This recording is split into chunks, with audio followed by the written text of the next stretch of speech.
कवठे जांबूत रस्ता।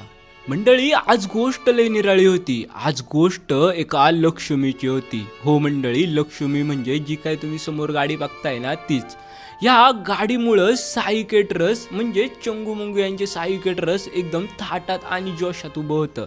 आणि ह्या ज्या काही तुम्ही लक्ष्मी पुढे बघताय ना, ह्या एका लक्ष्मीमुळे तयार झाल्या होत्या। म्हणजे असं बोलायला अवघड ठरणार नाही की एका लक्ष्मीमुळे चंगू मंगू यांचे साई केटरर्स उभं झालं होतं। चंगू मंगू नेमके आहे तरी कोण, तरी आता आपण पुढे जाऊन आपल्या गोष्टीमध्ये पाहणारच आहोत। तर हे दोघं समोर तुम्हाला जे दोघं भाऊ दिसत आहेत ना, हे दोघं आहेत चंगू मंगू।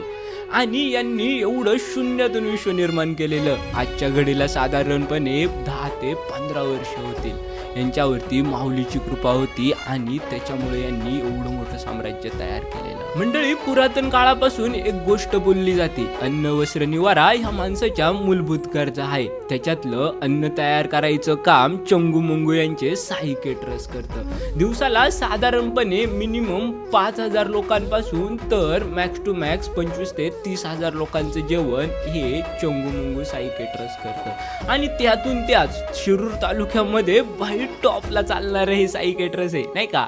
तर मला असं वाटतंय मंडळी, तुम्ही एकदा याला नक्कीच भेट द्या। शून्यातून विश्व निर्माण करणं इतकं पण सोपं नाही मंडळी, आणि ह्या दोन भावांनी करून दाखवलं।